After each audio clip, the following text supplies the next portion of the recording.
Isabelle Waro, je suis réunionnaise d'origine et j'y habite également, et c'est donc l'endroit où je m'inspire pour mes écrits. Alors mon premier écrit était un livre de poésie, un recueil de poésie qui s'appelait Soleillade. Et Soleillade était un voyage dans le monde de mes émotions et puis en même temps un moyen pour moi d'exprimer les frustrations de l'adolescence, la souffrance les souffrances que j'avais vécues quand je suis venue en France, parce que j'ai beaucoup voyagé et vécu dans beaucoup d'endroits différents. Et donc ce livre-là était le début d'une carrière qui passe maintenant par la littérature jeunesse, le roman et le récit de voyage. Alors l'élément déclencheur de mon écriture, ça a été l'exil. L'exil en France, le froid, la froideur aussi des gens avec lesquels je vivais, et la découverte que je n'étais pas comme les autres. C'est-à-dire que j'étais une Ilienne, pas tout à fait pareil qu'insulaire.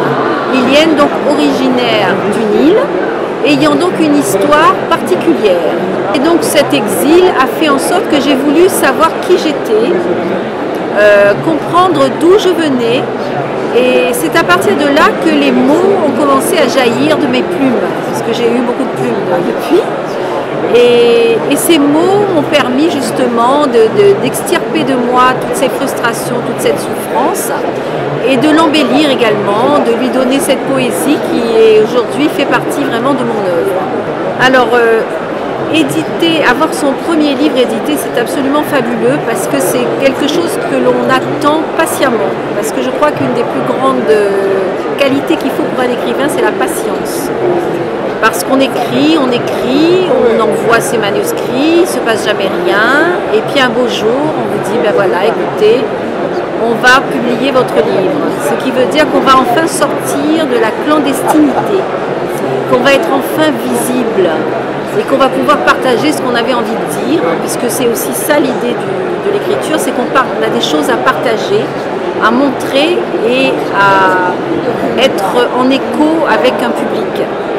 Mais aussi, je pense maintenant, avec le temps, que c'est aussi un immense besoin d'amour et de reconnaissance. Parce que écrire, c'est se dévoiler, c'est se mettre à nu, donc de s'ouvrir, puisque le livre, c'est une ouverture vers son monde intérieur, d'ouvrir son univers et quelquefois le jeter en pâture. Je n'en ai pas trop souffert, heureusement, parce que je n'ai pas eu trop de mauvaises critiques. Mais voilà, c'est tout cet ensemble de sensations, de ce que j'ai vécu qui m'a amené à continuer à écrire maintenant depuis plus de 20 ans. Et donc cette inspiration, elle continue à se renouveler, toujours à partir de mon île. Mon actualité, c'est déjà la réédition de mon premier roman, qui s'appelle Les Chants du Silence, où je raconte mon enfance, puisqu'on dit que l'une des premières écritures, c'est son autobiographie.